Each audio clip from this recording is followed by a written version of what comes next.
Hasiko gara orduan. Bueno, egunon, ni Paula Lankaunaz, psikologa, psiko-onkologian espezializatua eta bizitza amaierako zainketan. Zerbait esan nahi badezue, momenturen baten edo galderaren bat edo zer, moztu aldozte zuen nahi dezun momentuen, bale? Egia da, ez dutela zer ikusten, bakarrik ikusten dut nire PowerPointa, osea, que apur bat erraro egingo jate, baina, bueno, zer galdetu nahi badezu edo, txata eukiko dut. Adi egongo dut, bale? Edo bestela mikrofonoa zabaldu eta libre sentitu, zentzu horretan, bale? Bueno, gaurko formakuntza dago apur bat bideratuta pazienteei eta paziente hauen familiako kidei, bale?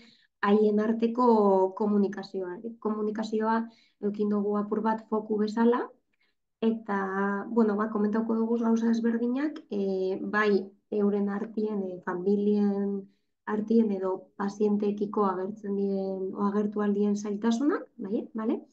Eta ere guk psikologo modura zer rol hartu dezakegun edo ze gauza egin aldo guzen, bueno, komunikazio hori errestu ahal izateko, bale?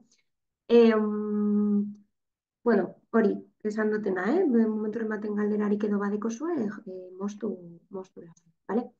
Bueno, nondik apur bat kontekstualizatzeko, saiatuko naz, agarra ikusten duzu pantaila mugitzen badet.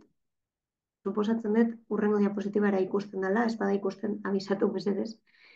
Bueno, nondik agertzen da apur bat behar hau, ez? Nondik apur bat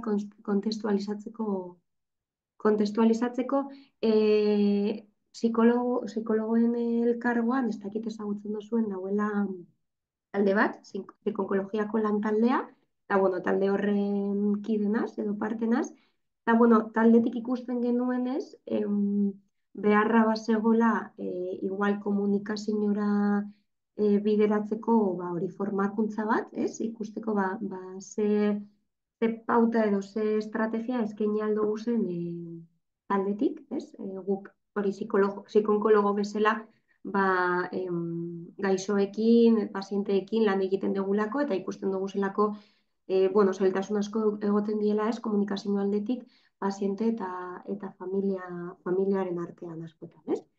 Orduan, bueno, apur bat behar hori ikusi gendun eta bueno, proposau genuen talde barruan hasieran formakuntza bat eskaintzea honen inguruen.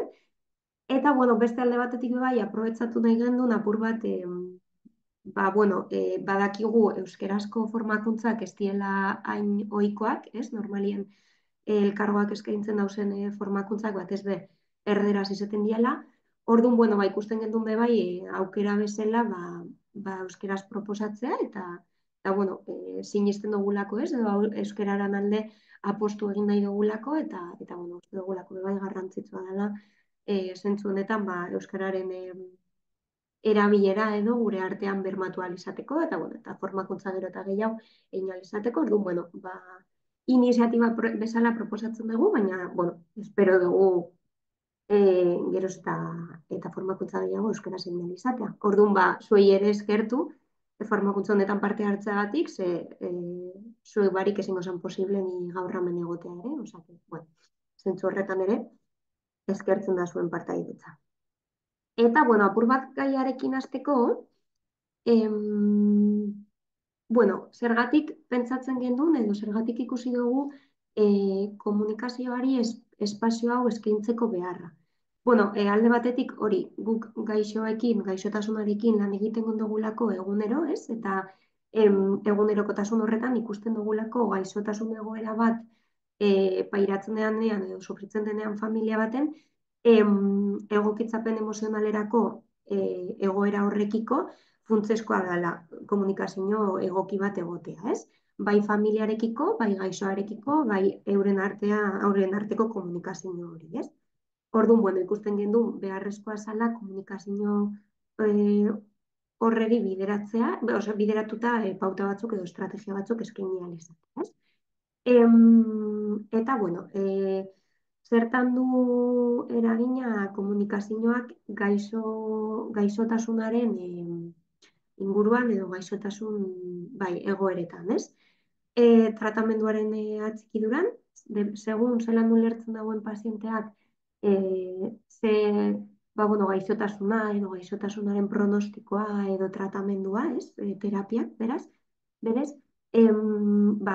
horrekiko atxikidura izango da errazagoa bermatzea edo zailagoa. Orduan garrantzitsua da pazienteek ulertzea modu egokian zein dan haien gaixotasuna, zein dan haien pronostikoa, zein izango dan gaixotasunaren garapena edo zein espero dan izatea, gero badakigu askotan ez, aldaketak egoten diala, eta aldaketak ere kontuan izan behar ditugula. Baina, bueno, apur bat horrekiko eragina izango dau komunikazio on bat edo eskasa bada, ez, eragina izango dau atxikidura horretan. Zertan gehiago, pazientearen ongizate emozionalean, segun eta zelan komunikatzen diogun edo zelan jasotzen duen berak komunikazio aldetik diagnostikoe edo pronostikoe, ez? Bere reakzio emozionala izango da egokiagoa edo igual antsietate gehiago sortuko da, edo igual larritasun gehiago sortuko da, orduan oso garrantzitsua da komunikazio aldetik finak izatea zentzu horretan, ez? Eta argi adieraztea zein dan gaixotasuna eta zer espero dan, ez? Hemendik aurrera, orduan, bueno, ongizate emozional horretan eta segun badakigu gaixotasun batek beti dekola inpaktu garrantzitsu bat alde emozionalean, ez? Bai pazientean eta bai bere ingurukoengan. Batez be, nabil apur bat fokalizatzen gaixotasun larriei, Osea, bueno, ulertzen dut hori argi dauela, baina, bueno, badazpada ere, hori gaixotasun larri baten diagnostikoa jasotzen dugunean, bueno, gure reakzio emozionala bata edo beste bat izango da, segun eta zelan komunikatzen dozkuen lehenengo momentuan diagnostiko hori, eta hortik aurrera ere, bueno, pronostikoa edo prozesua, ez? Askotan entzuten dugu gure lanean azkenean egunero gauzela, ez? Gaixoekin kontaktuen askotan entzuten dugu, bueno, segun edo ikusten dugu zelan eragiten duen, adibidez, lehenengo momentu horretan, medikuak edo onkologoak zelan transmititzen duen lehenengo diagnostiko hori, ez? Batzutan, bueno, igual modu desegokian egiten badute, pazientearen erreakzioa ere antsietate gehiago sortuko da, edo larritasun gehiago, ez? Zentzu horretan. Orduan, bueno, ikusten dugu ongizate emozional horretan eragina ere duela, eta baita ere familiako kideen artean estres asko sortzen da lehenengo diagnostiko horren aurrean, ez, normala da moduen, erantzun naturala dela, espero dana, ez, baina egia da familiak sentituko duen edo sufrituko duen estresa murriztu egingo dela komunikazio efektibo bat edo eraginkor bat erabiltzen badago, ez? Diagnostiko horrekiko edo gero prozesuarekiko. Orduan, komunikazio argia eta empatikoa izango da apur bat gure gaurko helburua, ez? Hori jorratzea edo hori bermatzea edo ikastea edo pauta batzuk jasotzea hori praktikatu ahal izateko, ez? Bai pazientearekiko ikerketek demostratu egin dutelako bizikalitatea, paziente honen bizikalitatea edo gaixoaren bizikalitatea hobetzen dabelako komunikazio horrek, eta beste alde batetik zaintzaileek edo familiako kideek zainketa horretan mantentzen dienak ere nekatuta sentitzen dielako askotan emozionalki, eta komunikazio argi bat egotea eta empatiko bat egoteak lagunduko dau neke hori murrizten. Ez? Orduan, zentzurretan ikusten gendun beharrezkoa zala o garrantzitsua dela, ez? Zentzuretan komunikazioa. Komunikazio eraginkor bat. Orduan, zeintzuk esan aldia komunikazio prozesu honetan topatu aldugu zen erronka nagusiak. Bueno, topatu aldugu oztopo emozionalak, topatu aldugu oztopo kognitiboak, eta topatu aldugu harremanen arteko oztopoak. Gongo dutzegu espazietxo bat bakoitzari, oztopo emozionalekin hasita gure erronka nagusiak zeintzuk izan aldia, beldurra agertzen dela, ez? Lehenengo diagnostiko bat edo lehenengo lako notizia bat berri bat jasotzen dugunean, lehenengoetariko erreakzio emozionala izaten dela beldurra, bale? Ez da bakarra, baina lehenengoetarikoa beldurra izaten da, eta askotan, batez be adibidez guri asko gertatzen zaigu, ez? Minbizia munduan, minbizia askotan sozialki lotzen dugula heriotzarekin, ez? Zuzenean, medikura joterako orduan, olako diagnostiko bat jasotzen dugunean, normalean pentsatzen duguna edo burutik pasatzen zaizkigun lehenengoetariko ideia bat dela hil egingo nazela, edo bueno, nire familiako kide hau hil egingo dela, ez? Eta bueno, ez bakarrik lehenengo momentu horretan, baizik eta gero prozesuan zehar egia da beldur hori igual murrizten joan aldala segun eta zein dan pronostikoa, baina askotan ere beldur hori mantentzen da prozesu guztian, ez? Beldurra daukagulako zen oranzko hartuko dauen gaixotasuna, ez? Orduan, horrekin lan egin behar dugula argi izan behar dugu, bale? Psikologo bezala, bueno, beldur hori egongo dela, segurazki hasieratik, eta lanketa bat beharko dagoela beldur horrek, ez? Beste alde batetik, ez ezagunarekiko antzietatea, eta hau ez da bakarrik gaixotasunekin erlazionatuta, ez? Baizik eta askotan gure lanean, ez? Terapian askotan ikusten dugu, ez bakarrik gaixotasunen munduan, baizik eta beste arlo batzuetan ere, bueno, ez ezaguna den zerbait agertzen da nian gure bizitzan, ez? Askotan horrek antsietatea sortzen duela, ez? Eta orduan gaixotasunen inguruan ere, edo gaixotasunen munduan, areta gehiago igual batzutan, ez? Antsietate hori agertzea, ez dugulako ezagutzen zein izango den prozesua, edo igual entzun izan dabe, edo beste kasuren bat izan dabe inguruan, baina modu pertsonalean jasotzen dugunean, edo pairatu behar dugunean, desberdina dela, ez? Eta ezagunarekiko beti sortzen zaigu apur bat antsietate puntu hori, ez? Orduan hori ere, kontuan izan beharko dugu paziente hauekin edo familia hauekin lan egiterako orduan. Gaixotasunaren errealitatearen ukapena, batzuetan ukatu egiten dugu, ez? Ukatu egiten dabe bai pazienteik, bai familiek zein dan gaixotasunen errealitatea, ez?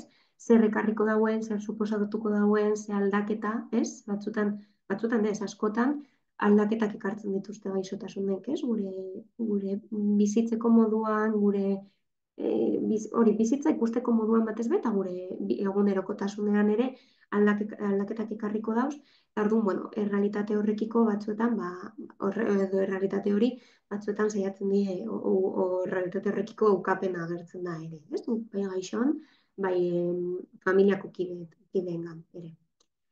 Eta erruduntasuna jarri dut familiako kideen artean, baina egia da ere pazienteek askotan ere sentitzen da bela erruduntasuna, ez? Eta erremina ere.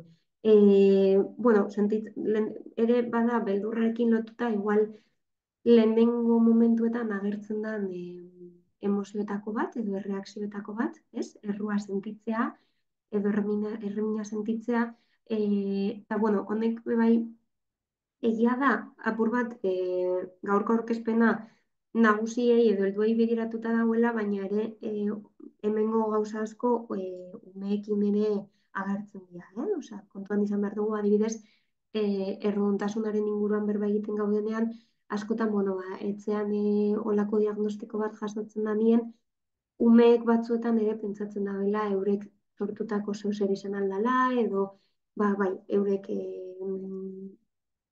zozer egin da bela, hori holan izateko, ez? Aitak minbizia izateko, edo amak ez da gize beste gauza izateko. Zentzu horretan, bueno, gauza asko, gaur komentatuko dugu zen gauza asko ere, umeekin kontuan izan beharra daukagu zen, bale? Hori oztopo emozionalen inguruan, kognitiboei dagokienez, batzuetan, bai pazientei, bai familiako kidei zaila egiten zaie ulertzea edo prozesatzea medikuek emoten dotzien informazioa, ez? Eta hau lehen komentatzen duen apur bat berdina, ez?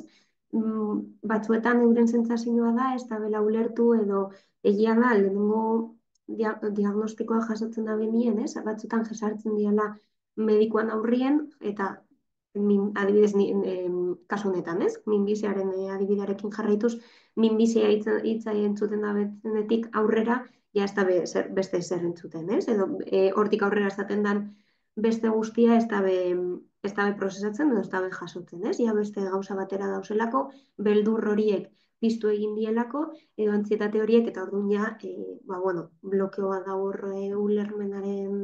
ulermen mailan, eta ja ez die, ulermen mailan eta arreta mailan ere, eta ja hortik aurrera ez die zertaz enteratzen, ez? Horregatik ere komunikazioaren garrantzia, gero gugana datozenien azaltzeko zer dan edo zer, ez? Informazio medikoa igual ezin dugu eskaini medikoak eskainiko saben moduen, ez? Hainbeste detailerekin edo, baina egia da zer badakigula eta naiz eta bere pronostikoa konkretuki ez ezagutu, igual bai azaldu aldoguz gauza batzuk gaixotasunaren inguruan edo tratamenduen inguruan, eta bueno, horrek asko laguntzen dutzi eta asko eskertzen da, ez? Batzuetan hori etortzen die zalantza pilo batekin eta medikoekin sartzen dienien, informazio, medikoek eskaintzen daben informazioa ez da be ondo jasotzen, ez da be ondo ulertzen, ez? Orduan, bueno, alde horretatik ere zailtasun horrekin lan egin beharko dugu, bale?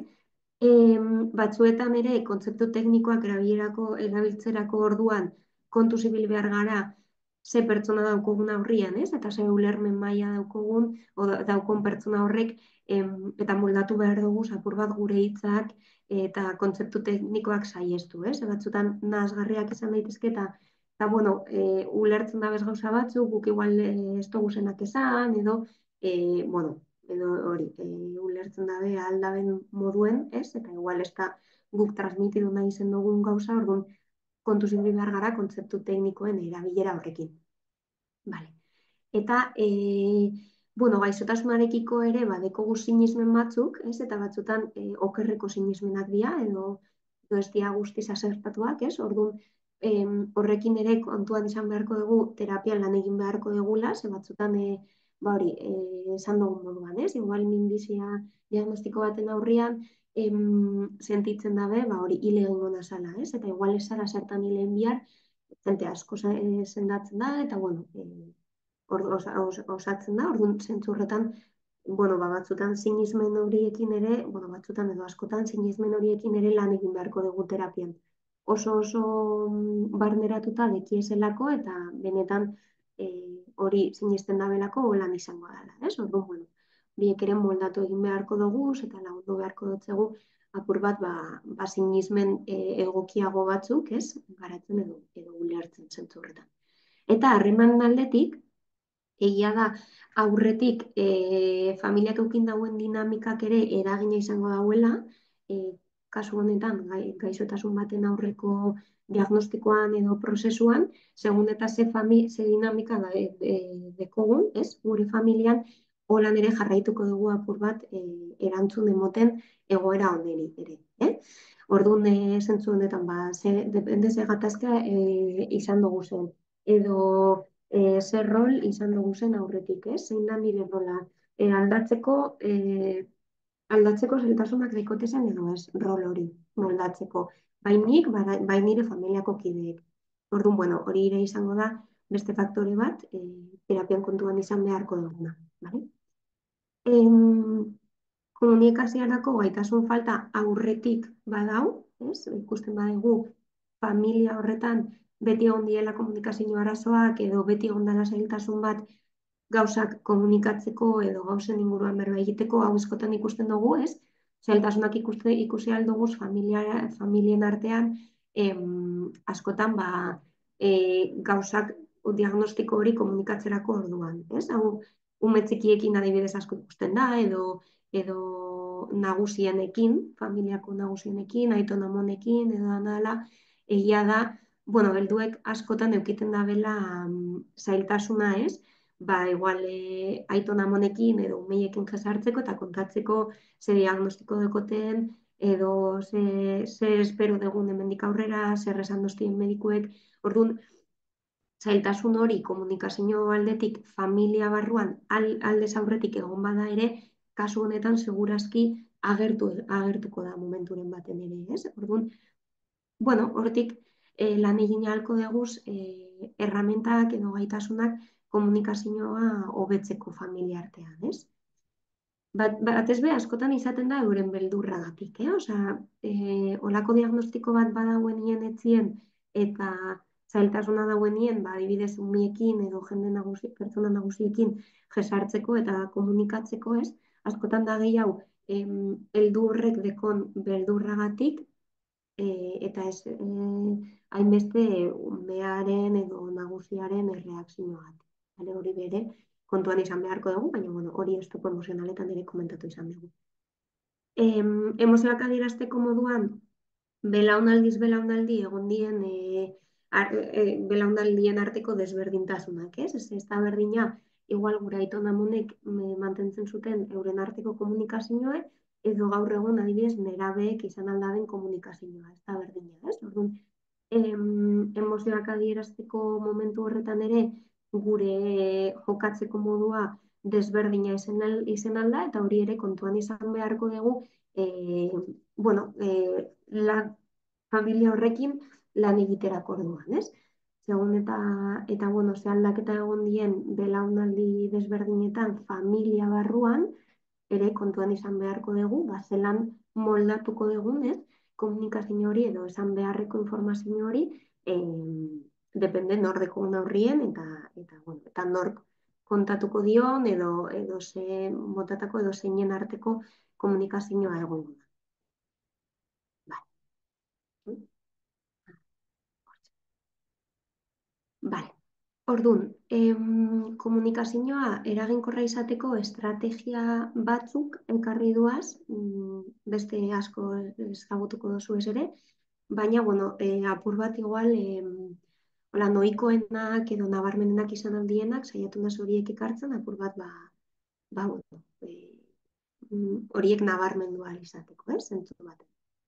Bale, azteko entzute aktiboa badakigu oso garrantzitsua dela komunikazioaz ari garenian beti, eta bueno, gaixotasun kasu baten ere oso garrantzitsua izango da entzute aktibo hori mantentzea, ez? Bai pazientearekiko, bai familiako kideekiko, bueno, bakoitzak ekorreko dauzelako bere beldurrak edo bere gatazka internoak edo dana dela. Orduan, entzute aktibo hori bermatu beharko dugu, guk psikologo modura, bale?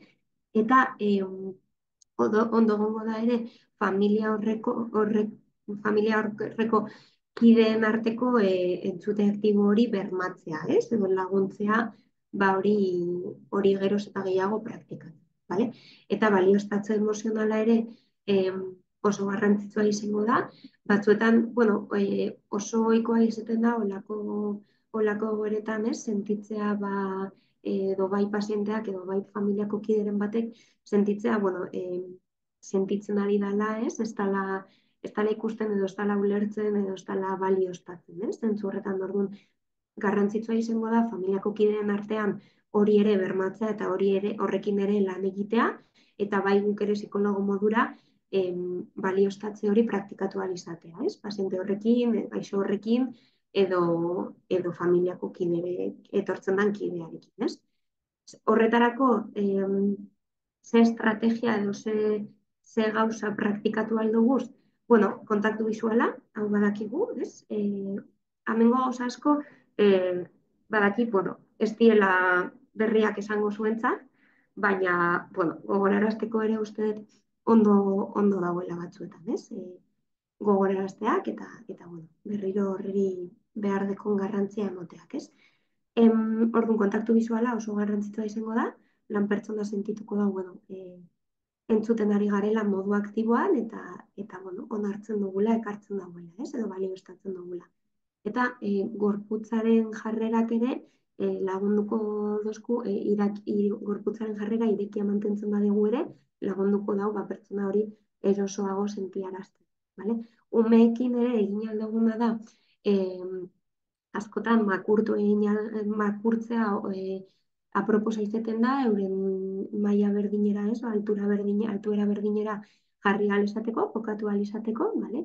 Eta, bueno, ez hainbeste zutunik mantendu, edo, bueno, hori, euren altuerara mantentza, edo ospitalean egiten badugu lan adibidez, ba, gaixo batekin ari garenean, ba, igual kamilan entzun da badau, ba, zila bat hartzea eta bere altuera berdinera jartzea, edo kamilan bertan, ohe horretan bertan gure lekua, bueno, jesartzea, ez, eskinatxo baten, edo alboko, bueno, hori, beste aulkiren baten, edo zozer topatzen duguna, edo makurtzea ere, ondo gonalda, baina, bueno, altura berdina mantentzen saiatu, bale, zentzu horretan. Askotan eskuak zabalik eukitzea, ez, edo aurreratzea apur bat eskaintzen dau entzute aktibo horren sentsazioa, bale? Orduan, bueno, gorputzaren iskera horrek ere mantendu behar dugu. Igual, besoak gurutzatzea saiestu eta holako gauzak. Ulertu egin dugula berresteko, ez? Edo jasotzen dutela beste pertsonak esaten duena berresteko, egin alduguna da apur bat laburbildu, ez? Gaixoak edo familiako kide horrek bukatzen duenean berba egiten, hori bai moztu barik, ez? Itzi berba egiten, laburbildu apur bat zein dan jasotako ideia edo zer ulertu dugun zentzu horretan, ez?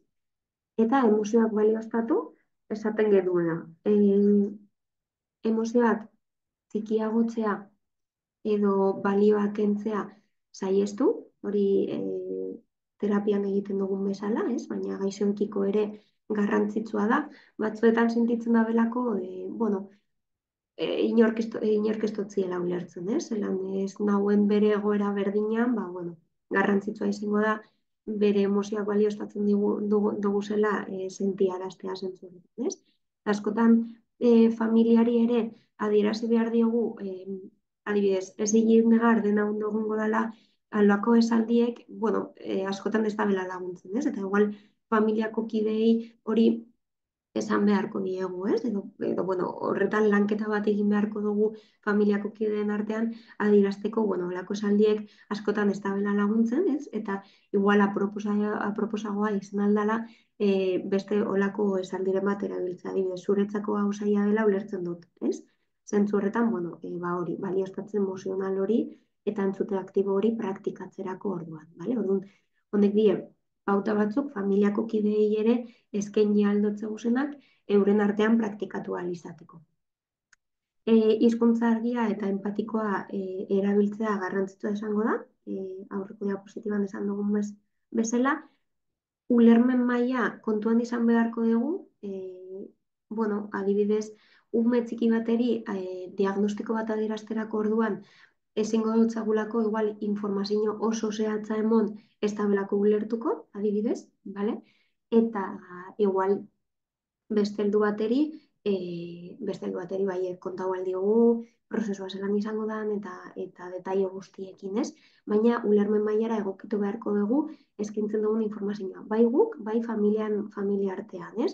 Askotan, ba, bueno, adibidez hori gurasoak etortzen dira eta galdetzen dabe, ba, zer esan, zer ez esan, zen puntura arte, ba, bueno, ez da berdina izango 5 urteko ume batekin edo 16 urteko nerabe batekin, ez? Orduan, bueno, ulermen mailara egokitu beharko dugu, ere nagusiekin hau askotan gertatzen da, ikusten dugulako, ba, bueno, ulermen maila desberdina izan aldala, ez? Heldu batzuekin, eta beste batzuk zailtasun gehiago izan da bezalako gauzak ulertzerako orduan, edo ulermen maila horretan orduan. Egokitu beharko dugu, eskaintzen dugun informazioa, eta bai familiako, ez dakit, mikrofonoren bat aktibatu egin da, baina ez dakit galdera bat tinteko zan, edo ez, bai. Vale, orduan hori kontuan izan beharko dugu, helduek ere helduen artean ez tekiela ulermen maila batzutan desberdina dela eta horretara egokitu beharko garela. Vale. Familiarekin jesartzen garenean hitz egitera, esan dugun moduan kontzeptu medikoak saiestuko dugu eta saiak izan daitezkeen ideia batzuk saiatu ahalko gea azaltzen, ez? Edo zalantza horiek bai, erantzuten edo horiei erantzun bat emoten, ez? Edo azalpen bat emoten. Orduan, esan dugun moduen, guk igual kontzeptu medikoak guztiak ez dugu ezagutuko, baina jakintza bat badekugu eta hortik ere, ba, bueno, ul, azaldu aldegu eta konpartidu aldegu ulertzen duguna, edo jasotzen dugun informazioa. Eta antsietatea eragitea saihesteko erabiliko dugu ba, bueno, gai gogorrak badira ez, askotan olako aspektuak gaixotasun bat komunikatzea edo prozesu mediko bat komunikatzerako orduan antsietatea sortzen denez, esan dugun moduen, kontuz ibili beharko gea azaltzen dugun, azalpenerako erabiltzen dugu zen teknikak edo hitzak. Bale, esan dugun moduen tonua ere hitz egiterako orduan tonua, edo erabiltzen dugun hitzak, edo hori, gorputzaren jarrera, ez? Orduan, kontuan izan beharko dugu teknika hauek, guztiok dakigu zenak, eta ikasi izan dugunak, ikasi izan dugu zenak, ez? Adierazpen emozionala bermatu, bale? Zentzu horretan, eta kudeatzen erakutsi apur bat, bale? Estrategiak eskaini, ba, bueno, emozioak kudeatzeko eta emozioen adierazpen hori bermatzeko eta errestu ahal izateko, ez? Eta isiluneak ere garrantzitsuak izan daitezkela kontuan izan. Ez bakarrik terapia momentuan, baizik eta familien artean ere askotan isiluneak emon ahal daitezkela eta bueno, ez direla zertan modu deserosoan bizi beharrez. Orduan, bueno, hori naturalizatu ere edo normalizatu ere eta bueno, atal bezala onartu, ez? Zentzu horretan, elkarrizketa baten parte, isiluneak ere parte izan daitezkelako, ez? Eta atal garrantzitu bat izan daitezkelako eta askotan informazio asko eskaintzen dabe isilune horiek, ez? Orduan, bueno, hori familiari ere transmitidu aldotzagu, eta guk psikologo modura ere, bueno, hori terapian edo saio baten barruan ere kontuan izan beharko dugu. Emozioaren adierazpena normalizatu, batzuetan ere oso ohikoa izaten da, olako gaixotasun baten aurrean topatzen garenien, edo olako gora badeko gunean familiartean, emozioak adierazpen hori saihestea, ez? Bueno, familiako kide batzuk erabakitzen dabe negar egiteko gogoa sentitzen badabez, ba, beste toki batera jutia edo bakarrik egotea edo ez, ba ez konpartitzea familiako gainerako kideekin, ez? Ez ikusteko atresten nagoela, edo ez beste kideak eta arduratzeko, edo ez preocupatzeko, edo zentzu horretan, ez?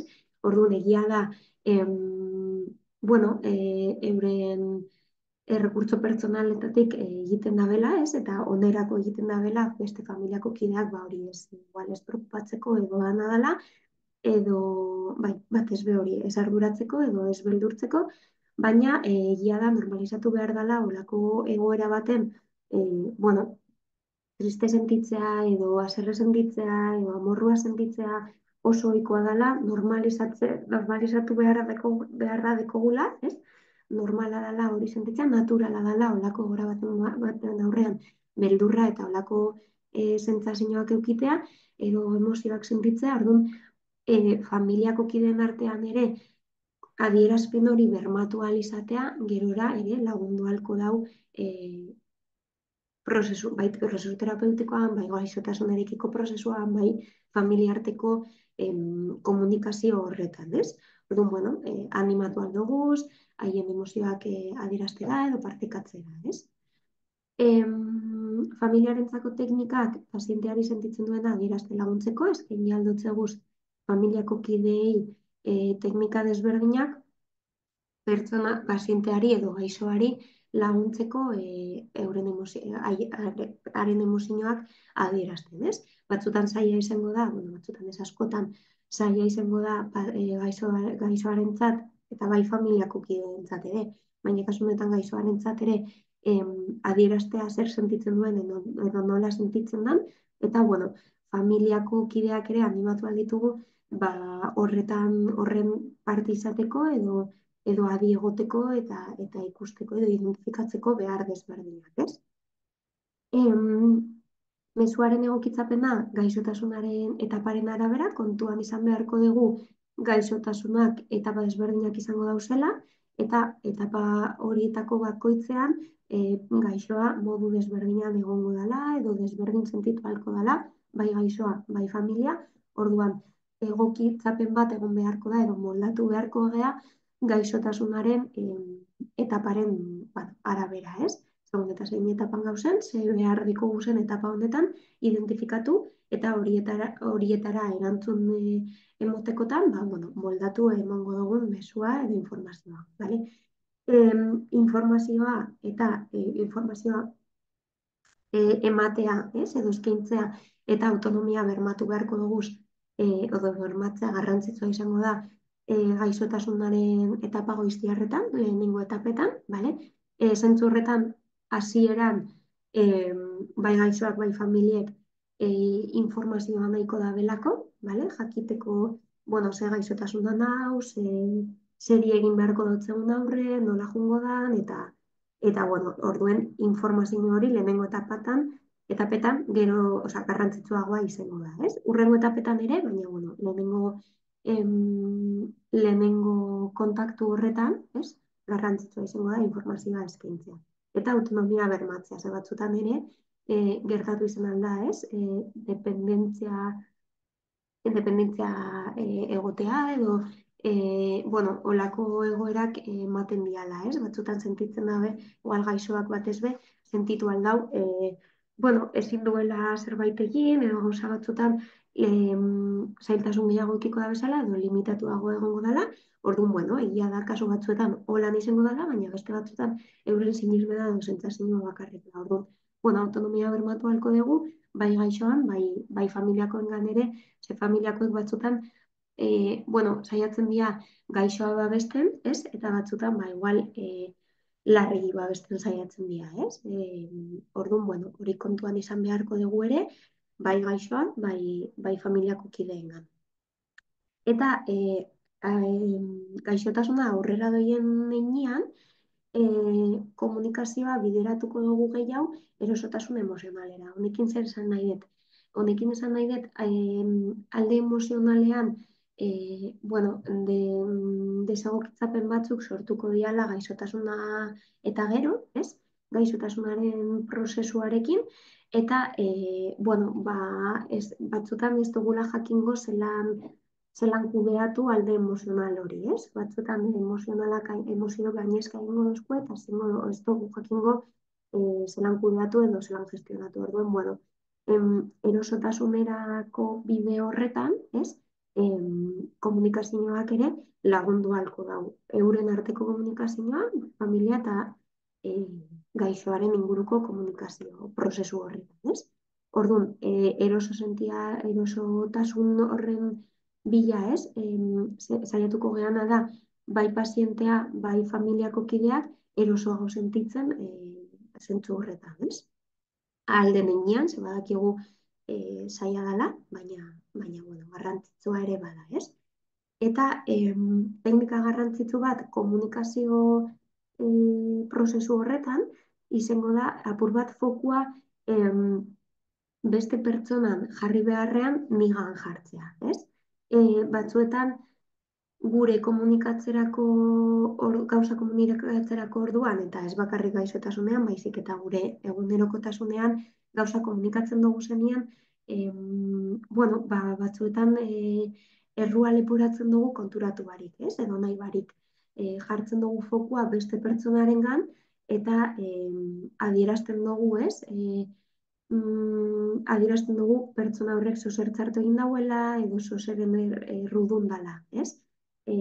Orduan, gure intentzioa, gure estrategia honekin zer egingo dugu foku aldatu, eta fokuan nigan jarriko dut. Ez hainbeste, beste pertsonarengan, ez? Orduan, adibidez, ekarri dutzueten adibidean, jarri dut, enbez de inoiz ez didazu kasurik egiten, hori esan beharrean, esatea, adibidez, honen inguruan hitz egiten dudanean, nik sostengu gehiago behar dudala sentitzen dut, ez? Orduan, ez dut jartzen fokua beste pertsonarengan edo beste pertsonak kasurik egiten ez tostela, ez?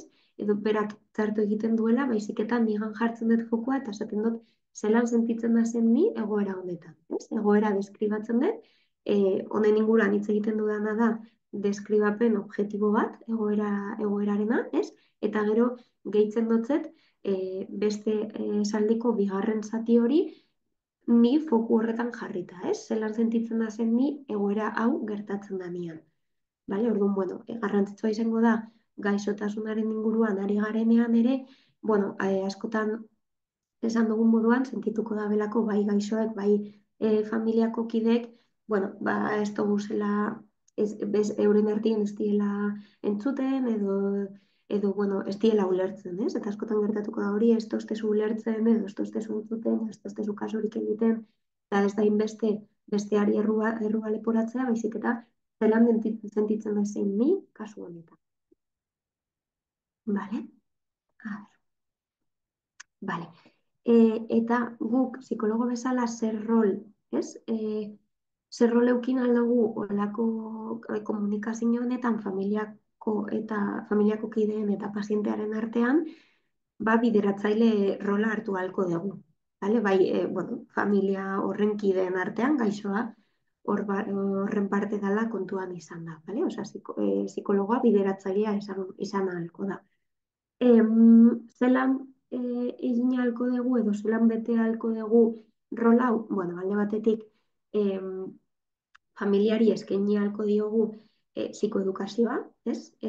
Batzuetan ere gaixoari, gaixoak ere batzuetan beharko dabe ulertzea hori esan dugun bezala gaixotasuna edo gaixotasun honek ekarriko dauzen aldaketak edo prozesua edo tratamenduak edo halakoa, ez?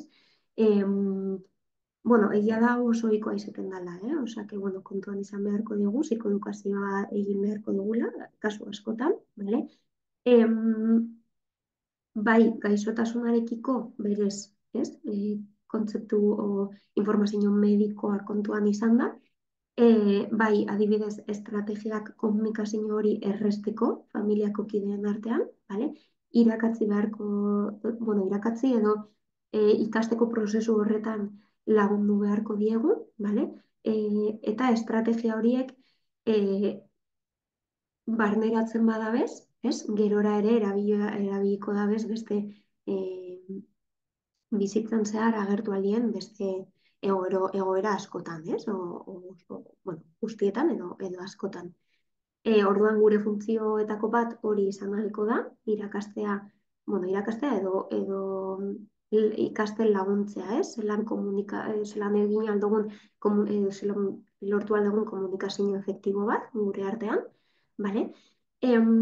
Kontuan izan da, bai komunikazio berbala, bai komunikazio ez berbala, ez? Eta familiarekiko bueno, familiari lagundu aldiegu, ez? Edo familiako kidei lagundu aldiegu gaixoaren komunikazio hau interpretatzen, ez? Zer esan nahi duen edo zer esan nahi duen olako keinu batek edo zer esan nahi duen hitz honek edo bueno, modu orokorrago baten, baina bueno, kasu honetan ere gaixoak nahiko bakarrik sentitu ez momentu batzutan, orduan izango da familiako kidei estrategiak eskaintzea gaixoa ere lagundu ahal izateko, ez? Edo gaixoaren ondoan egon ahal izateko. Vale? Sostengua kudeaketa emozionalean ere, bueno, bermatuko dugu emozioen adierazpena, zailtasun barik, edo limite barik, edo barrera barik, zentzu horretan, ez? Batzutan hori barrera asko goten dielako eta beldurra asko goten dialako, ez? Adierazpen horrekiko, esaten genduna, ez? Igual, batek ez duela nahi negar egin beste kideen aurrean, sentitzen duelako horrek igual ardura sortuko dauela, edo kezka sortuko dauela, ez? Edo tristura ere, edo dana delakoa. Orduan, bueno, bermatuko dugu guk psikologoek egin alduguna da bermatu familiako kideen artean adierazpen hori praktikatzera, ez? Edo bermatzea adierazpen hori, ez? Zentzu horretan. Beldurrik gabekoa, ez? Bueno, apur bat zaintitzea, esan dugu moduan naturala dela gauza horiek sentitzea eta batzuetan ere harritu egiten dira, ez? Zerbait konpartitzerako orduan familiarekin beste batek esaten dauelako berak ere berdina sentitzen dauela edo berdin sentitzen dela, ez? Bueno, horrek ere laguntzen dago apur bat, ba, normaltasun o naturaltasun hori lortzea, ez? Eta ziurgabetasuna jasotzen lagundu. Egia da, gaixotasun larrien inguruan ziurgabetasuna izaten dela bueno, oinarrizko kontzeptuetariko bat, ez? Ze gehienetan ez dakigu zein izango dan benetan pronostikoa, osea, jakin aldegu zein izan dan pronostikoa, baina ez dakigu ziurtasunez, ez? Zelan jungo dan, zelan reakzionatuko dauen gorputza tratamendura, edo txarrera egingo deten, edo larritu egingo dan, edo zer, ez? Orduan, ziurgabetasun hau egia da gainezka egiten dozkula askotan, antsietate asko sortzen duela, beldurra asko sortzen duela, zalantza asko sortzen dauzelako, ez? Orduan, bueno, lagundu aldiago ere kudeaketa emozionaletik, bueno, zelan kudeatu ziurgabetasunarekiko sortzen dien erreakzio emozional guztiak, ez? Apur bat, zentzu horretan laguntza ere eskaini aldiago. Bai, gatazketan guk esku hartzea badakagu ere, ez? Familiarteko gatazketan, zer identifikatu aldugu, ba, dinamika gatazkatsuak, familiako kideen artean, esan dugun bezala ere, aurretik egon diren dinamikak lagunduko duzkue egoera honetan emango diren erreakzioak aurre ikusten, bale? Olako gora gehiago eman badira, edo depende zein dan familiaren dinamika, ere jakin ahalko dugu apur bat ze dinamika espero dugun kasu honetan ere, egoera honen aurrean, bale? Eta bideratzei edo bitartekaritza hori bilatuko dugu familiako kideen artean. Saiatuko gara izaten bitartekariak, ez? Familiako kideen artean, eta gatazkak identifikatzen dugu zenien, saiatuko gara ba, gatazka horiei buelta bat emoten, ez? Edo apur bat bideratzen zentzu horretan. Eta askotan gertatzen da ere, bueno, pazienteak o gaixoak depende ze larritasun depende ze larritasun mailarekin topatzen gehan, ez? Askotan zainketa beharko dauela eta familiako kideek zaintzaile bihurtzen diala, ez? Askotan. Orduan, zelan ere estrategiak eskaini beharko dutzegu zen, ez? Familiako kide desberdinei zainketa horretan elkarlana hobetu ahal izateko, ez? Egin beharrekoak banatzen edo, bueno, bakoitza erosoago sentitzen den gauzarekin bat eginez, ez? Edo banaketa horretan behar guztiak entzun beharko dugu eta behar guztiak kontuan izaten saiatu beharko gea kontuan izaten, ez? Behar guztiak.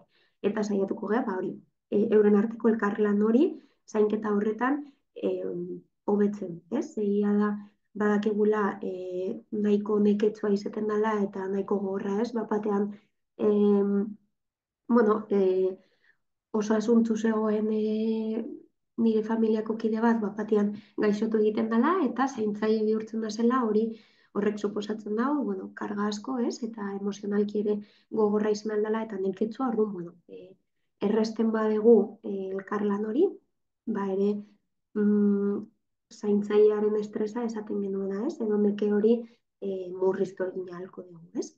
Bale, eta bueno, noiz gomendatu aldegun terapia familiarra, ez da beti beharrezkoa, ez? Familia batzuk ondo moldatzen dira, baina beste batzuk zailtasunekin topo egiten dabe, ez? Orduan, zein kasutan egin aldegun gomendio bat terapia familiar bat azteko, bueno, ba, gatazka larriak ikusten dugu zenien, familia artean, familiako dinamikak ere, ba, bueno, ikusten dugu zenien larriak diala, ez? Eta bueno, oso gatazkatzuak eta gatazkat nabarmenak, bueno, kasu horietan adibidez, gomendatu aldugu terapia familiar bat. Bale, ikusten badugu, bueno, beharrezkoa dela lanketa bat eta egoera bideratzea, ez? Antsietate esanguratsua ikusten badugu, ez? Mugako antsietatea ikusten badugu familiako kideren baten edo gaixoan bertan, bale? Edota depresio sintomak nabaritzen badugu ere, bueno, edozein motatako sintoma esanguratsua identifikatzen badegu ere, gomendioa egin ahalko dugu terapia familiar bat hastera. Eta batzuetan ere gertatzen da, ez? Erabaki medikoak hartu behar diesela eta ez diela ados jartzen edo horrek gatazkak sortzen ari dela. Orduan, hor ere, kasu horietan ere, terapia familiarra gomendatu ahalko dugu eta igual interbentzio konkretu bat egin ahalko da erabaki mediko horren inguruan edo agertzen diren zailtasunen inguruan, bueno, erabaki hori hartu ahal izateko, ez? Batzuetan, topatzen geanean, bizitza mailerako prozesuren baten, ere aproposa izaten da psikologo bat egotea batzuetan gaixoak behar dabelako zerbait zerbaiten inguruan berbaitea edo zerbait itzita iztean bezala, ez? Batzuetan gatazkak egon dira familia artean eta bizitzako azken momentu horietan ikusten dugu gaixoa gaixoaren gorputza badagoela prest, ez? Komila artean. Ja, gorputza izteko eta hiltzeko, baina pertsona hori mantentzen dela ondino indar barik, baina mantentzen dela hor bizirik, ez? Eta batzuetan izan alda gatazkara emozionalen bat egotea barnean, ez? Edo horren atzean, pertsona horrek behar dabena komunikatu edo horren inguruan bintzat, horreri espazio bat eskaini, ez? Eta batzuetan ikusi izan dugu nola, olako kasuetan, ez? Gatazka horreri arreta eskintzen diogunean edo gatazka hori mahai gainean jartzen dugunean, familiako beste kidea ere sartzen dela jokuan, eta gatazka hori konpontzen danean, orduan pazientea ja hil egiten dela, ez? Orduan batzutan ere olako gatazkak kontuan izan behar dugu, eta ondo egongo da terapia edo momentu konkretu horretan interbentzio esku hartze bat egitea, gatazka hori sendatu ahal izateko, ez? Edo konpondu ahal izateko zentzu baten. Bale, eta 5 minutu geratzen dira, orduan apur bat labur bilduz esan dugu zen 3 ideia garrantzitsu hartu dotez labur biltzeko, alde batetik komunikazio argia eta empatikoa izatearen garrantzia, ez? Bai pazientearen, bai ingurukoen bizikalitatea hobetzen duelako, komunikazio eraginkor batek, bale?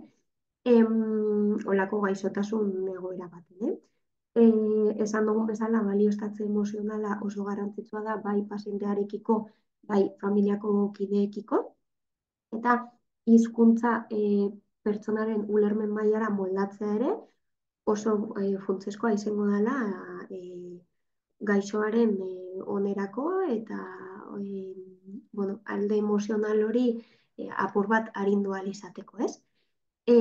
Eta guk, psikologoak, azken moduan, erraminta bat garela komunikazioaren prozesu hori errestu ahal izateko, ez? Eta esan dugu zen puntu hauek bermatu ahal izateko, ez?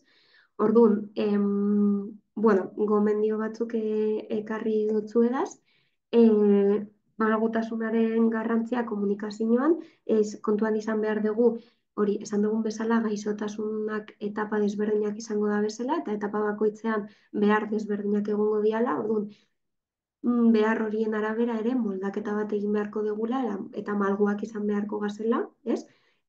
Komunikazioaren prozesuan, gaixotasunaren puntu batzuetan behar bada, bai gaixoa, bai familia, preste egongo da gauza batzuk entzuteko, eta beste gaixotasunaren beste puntu baten, igual gaixoak adibidez, galdu dau, ondorio kognitiboak izan dauz, eta kontuan izan beharko dugu, igual jaztauela hasieran ulertzen zauen berdina ulertuko, edo orduan olako gauzetan ere, malguak izan beharko gazela, eta moldatu egin beharko dugula apur bat komunikazioa, ez? Edo komunikatzeko dugun modu hori. pazientearen eta honen familiaren behar aldakorretara moldatzea, bueno, apur bat lehenengoarekin lotuta, ez? Beharrak aldatzen joango dira, ez da berdina izango diagnostiko momentuan, edo ja tratamenduan dagoenean, edo tratamendua eta gero, edo ja zendatu egin danean, zendatu eta gero, osatu eta gero, batzuetan ere lanketa bat beharrezkoa da, ez da beti bakarrik prozesua irauten dagoen bitartean, edo prozesua hasten den momentuan, baizik eta prozesua eta gero, ez? Naiz eta gaixoa osatu edo sendatu, batzuetan ere beharrezkoa da terapia edo tratamendu psikologikoa mantentzea, ez? Orduan, bueno, kontuan izan beharko dugu beharrak aldatzen joango diala, bai gaixoarenak, bai familiako kideenak, eta horietara moldatu beharko gehala gu ere, bai psikologo bezala. Eta komunikazioak eskaintzen duela informazioa, bat ez be, ez? Azkenean, guk informatu egiten dugu komunikazioaren bidetik, ez? Informazioa eskaintzen dugu, baina hala ere, horrez gain ere, sostengu emozionala ere eskaintzen du komunikazioak, ez? Segun eta zelan komunikatzen gehan beste batzukin, ba, sostengu emozional hori eskaini ahalko dugu edo ez. Bale, orduan. Bueno, hiru gomendio hauek apur bat aurreko diapositibarekin ere lotuta, laburpen bat eginez. Eta, bueno, listo, ordua da, nahiko puntual bukatu dutela uste dut. Orduan ez dakit galderarik edo egon aldan, bueno, suposatzen dut hor jarraitzen dezuela. Baina ez duten ezin horri ikusten dezentzuten, bueno, ba hori. Osa, eskerrik asko ez, hasieran esan duten bezala, zuen parte hartzagatik, bueno, ez da erreza, ez? Euskarazko formakuntza, bueno, bermatzea edo, orduan, bueno, eskertzen da zuen parte hartzea, egia esan da, hasieran esan duten bezala, zuen barik ezingo nintzelako hemen egon. Orduan, bueno, ba hori, ba eskertzea eta listo. Vale, Josebak badeko galdera bat. Ez dakit mikroa zabaldu nahi desun, Joseba? Bai, bideo jarri du, baina mikroa ez. Bueno, lehenengo da, Vale, eskerrik asko Paula zure aurkezpenagatik, bai? zuri. Oso ulergarria iruditu zait. Eta, bueno, aldi berean urten zait galdera bat, edo duda bat, Mhm, em, zelan prestatu ahalko genukeen pazientea eta honen familia kontuan eukin da, edo kasuistika izango bazan, ba, heriotza bai ala bai emango dela eta horren jakitun garela, ez? Zelan gestiona mhm, halko zan olako gertaera bat. Ez orduan, mhm, apurtxo bat zuke adierazteko lan zan esku hartu kasu honetan. mhm. Bueno, nik esango dutxun, garrantzitsua dela be bai jakitea, ea familiak badakien, hori, eriotza gertatuko dela, gaixoa hil egingo dela, ze batzutan egia da, gaixoek erabakitzen dabela ez jakitea, edo familiak ez dakiela. Mm. Batzuetan izan leke. Orduan, esango dutzun, hasteko hori kontuan izatea, eta segun ze erantzun jasotzen desun, ez? Kasu honetan, jakiten badabe edo informazio hori badekie, bueno, itziera bezala, ez? Itziera moduko bat eitia. Saiatuko nintzen identifikatzen, hori esan dugun bezala, gatazkaren bat bada hor itzi barik edo ze beldur asko sentitzen diala kasu hauetan, ez? Ze beldur dian, eta beldurra askotan, bueno, askotan esaten dabe beldurra eriotzera dela, ez? Eriotzaren aurrean sentitzen dabela. Baina nire esperientziagatik esango naban, ez dela eriotza berez, baizik eta eriotzan atzean beti dauela beste zeozer, ez? Batzutan da bakarrik geratzearen beldurra, beste batzutan da bueno, pertsona horrekin egin dotezelako bizitzako gauza guztiak, eta zelan jarraituko deten aurrera, ez? Pertsona hori barik. Edo zelan, batzutan igual izan leke, zozer ekonomikoa. Jo, zer ingo detoe mendik aurrera, etzien bi soldata eukin badoguz beti, eta batien ni bakarrik geratuko naz, umien zainketan, oza, gauza desberdinak izan aldiala, eta segun zein dan, ez, beldurra edo ze emozio mugitzen dan eriotzarekiko, lanketa bat edo beste inalko desula, ez? Bideratu alko desula zentzu baten edo beste baten. Eta oso garrantzitsua, nire ustez, despedida bat egin ahal izatea, ez? Agur bat egin ahal izatea. Hau, adibidez, umeekin askotan gertatzen da, ez? Igual, izten da bezala, edo helduek erabakitzen da bela, umiek agur horretatik kanpo iztea, ez? Pues, ez talako aproposena, igual uste da ez dela aproposena funeralera jutia, edo ba hori, lisan sartzea, edo tanatorioan, edo danala. Nik esango naban oso garrantzitsua dela parte hartzeko aukera izatea. Gero, erabakitzen badabe prozesu hortik kanpo geratzea, ba, bueno, bakoitzak bere erabaki hartzen da, baina behintzat parte hartzeko aukera izatea, ez? Bai helduekiko eta bai umeekiko, ez? Jarri dut umeen kontua adibide bezala, baina helduetan be bai batzutan gertatzen da, ez? Orduan, eukite aukera ospitalera joteko agur esatera, edo sanatorioan gorputza ikusteko edo dana delakoa. Ba, erabakiak bakoitzak hartu dezala, ez? Pertsonalak dielako, eta bakoitzak bere prozesua behar dauelako, baina agur esatea bakoitzak behar dauen modura garrantzitsua dela uste dut ere. Mhm. Vale, Ez vale, dakit oso oso. lagungarria izan da edo ez, baina. Bai, oso interesgarri iruditu zait adibidez hori, ez? Zure adierazpena erabakia bakoitzak hartu behar hori, zinen garrantzitsua izan daiteke, naiz eta ume izan, nerabe izan, nagusia izan, oso aspektu pertsonala izan dadila, ez? Erabakia orduan oso interesgarri iruditu zait. Bai, zik eskerrik asko. Zuri. Vale, bueno, ez dakit hauen beste galderarik, bestela nik uste dut hemen itzi aldogula.